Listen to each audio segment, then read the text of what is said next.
2033 ദുബായിൽ 100 പുതിയ സ്വകാര്യ സ്കൂളുകൾ തുറക്കുമെന്ന് വിജ്ഞാന മാനവ വിഭവശേഷി വകുപ്പ്. അതേസമയം ഈ വർഷം എമിറേറ്റിലെ സ്വകാര്യ സ്കൂളുകളിലെ വിദ്യാർത്ഥികളുടെ എണ്ണം വർദ്ധിച്ചതായും അധികൃതർ. അധ്യാപകരുടെ എണ്ണത്തിലും വർധനവുണ്ടായിട്ടുണ്ട്. ദുബായിയുടെ വിദ്യാഭ്യാസ നയം ഈ 33ന്റെ ഭാഗമായാണ് 2033ഓടെ 100 പുതിയ സ്വകാര്യ സ്കൂളുകൾ തുറക്കുന്നത്. പുതിയ അധ്യയന വർഷത്തിൽ എമിറേറ്റിൽ 10 പുതിയ സ്കൂളുകൾ തുറന്നിട്ടുണ്ട്.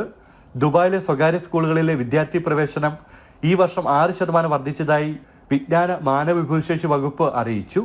2024-2025 അധ്യയന വർഷത്തിൽ 227 സ്വകാര്യ സ്കൂളുകളിലായി 3,87,441 കുട്ടികളാണ് പ്രവേശനം നേടിയത്. 2023 ഇത് 3,65,000 വിദ്യാർത്ഥികളായിരുന്നു. എമിറേറ്റിലെ ജനസംഖ്യ വർദ്ധിക്കുന്നതനുസരിച്ച് വിദ്യാർത്ഥികളുടെ എണ്ണം വർദ്ധിക്കുന്നതായാണ് കണക്കിൽ വ്യക്തമാകുന്നത്. എമിറേറ്റിലെ സ്കൂളുകളിൽ 27,284 അധ്യാപകർ ജോലി ചെയ്യുന്നുണ്ട്. കഴിഞ്ഞ വർഷത്തേക്കാൾ 9% വർധനയാണ് അധ്യാപകരുടെ എണ്ണത്തിൽ ഉണ്ടായിരിക്കുന്നത്.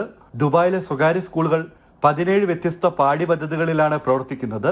UK പാഠ്യപദ്ധതിയാണ് ഏറ്റവും കൂടുതൽ പേർ തിരഞ്ഞെടുക്കുന്നത്. 37% വിദ്യാർത്ഥികൾ UK സിലബസിൽ പഠിക്കുമ്പോൾ രണ്ടാമതുള്ള ഇന്ത്യൻ പാഠ്യപദ്ധതിയിൽ 26% പേർ പഠിക്കുന്നുണ്ട്. ജനം, ദുബായ്.